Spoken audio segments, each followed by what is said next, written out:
Just who the hell are the Authority? Hello and welcome to Voice of the Fat Mantis. We've seen James Gunn declare a bunch of DC movies, and out of nowhere he declares something called The Authority. And I see a lot of people like scratching their heads and they're like, who's the Authority? And I'm going to tell you who their authority is. There's a couple of YouTubers, I've seen them insult the choice of making a Authority movie, and I gotta tell you, whoever said that is a wicked, no good. But before we get into it, I would love it if you like, shared, and subscribe to this channel.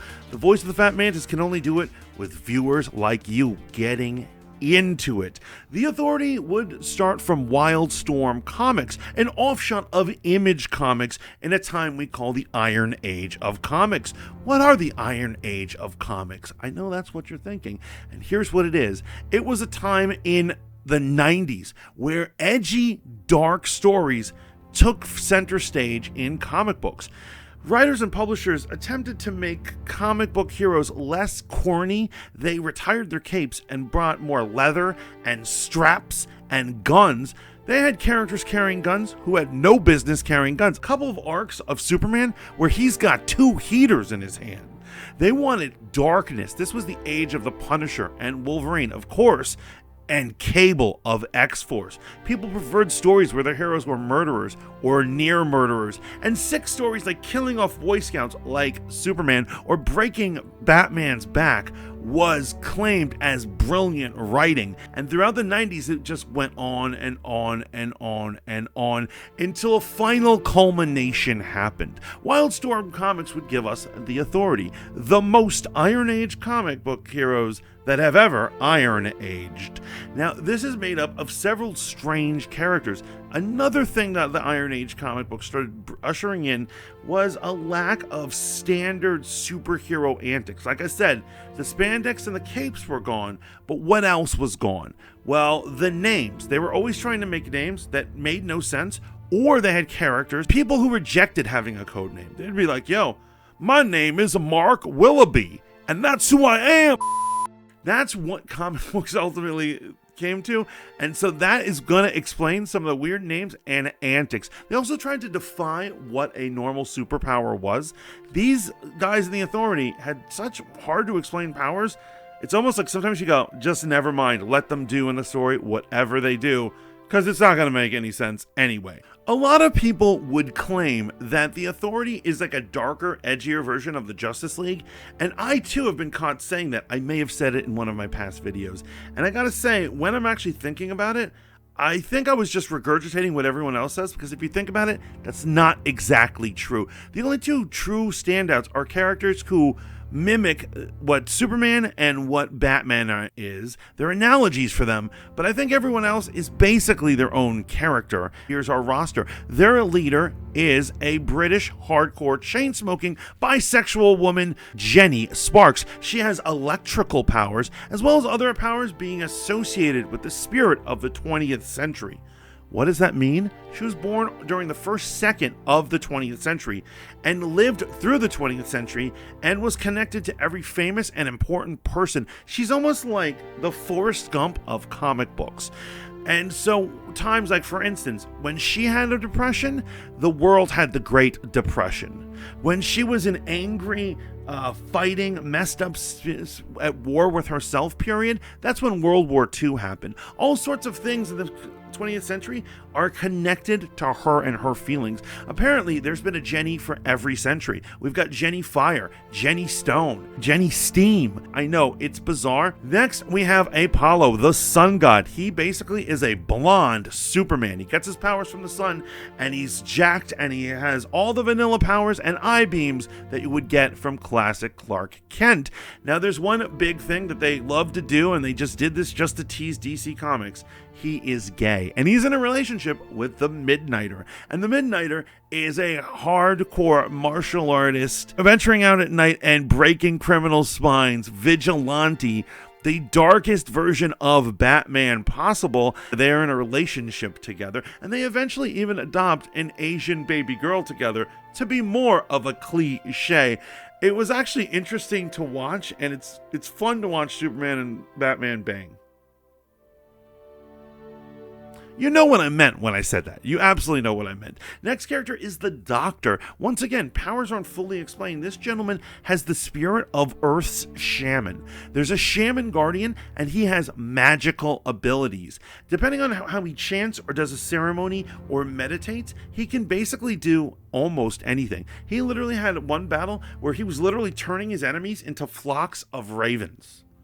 He could just mend in things, and sometimes when they don't want him to be able to do something, he just is limited in that capacity. Once again, this happens to all magical characters, so we shouldn't criticize them.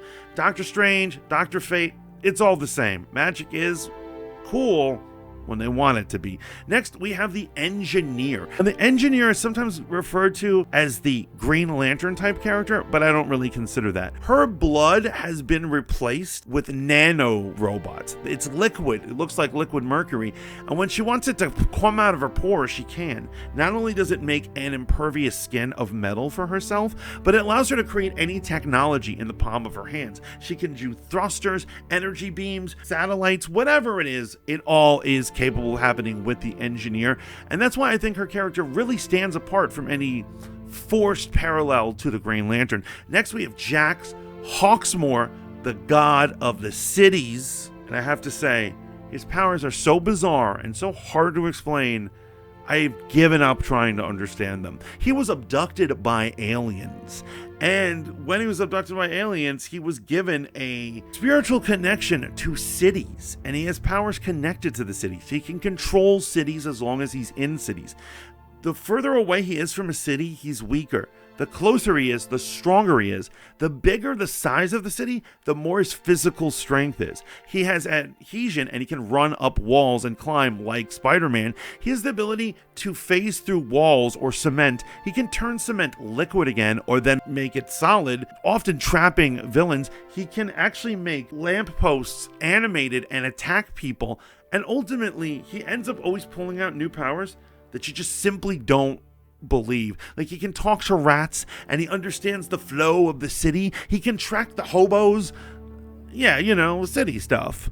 And finally, we have Swift, and she is often compared to Hawk Girl, once again, only vaguely, as remember, superheroes are archetypes. They are meant to seem similar and not be very original, but she is a bird woman. She actually comes from an egg that was in a Tibetan monk's monastery, and they've been protecting it for many centuries, and finally it hatched into a bird girl, and she's considered a religious icon there. They worshipped her. They thought that she was an enlightened being, but finally when she becomes a young woman, she wants to venture out, and what does she do? She hangs out with a bunch of ultra-violent hippie superheroes who want to change the world.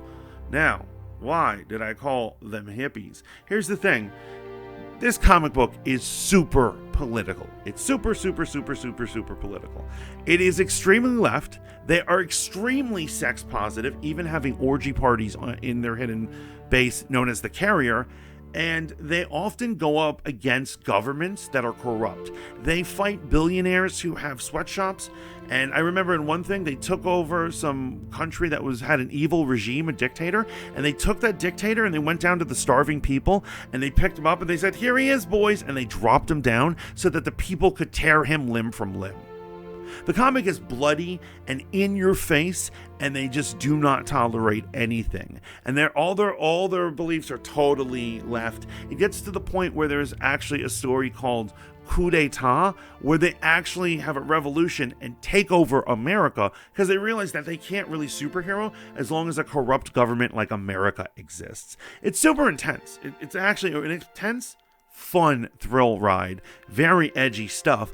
And so ultimately all of these stories that were independent, Wildstorm, owned by Jim Lee at the time, would end up being purchased by DC Comics. DC Comics would eventually absorb Wildstorm, and Jim Lee would get a cushioned job in the executive front of DC Comics, and their characters would join the DC universe, which means all of their zany stories are absorbed into the DC world. How they reconcile them actually taking over the government and then later on letting the people rule themselves in a world where there's a Superman, I'm not really sure, but they would resurface in DC Comics in the New 52 and other things, and they're in there.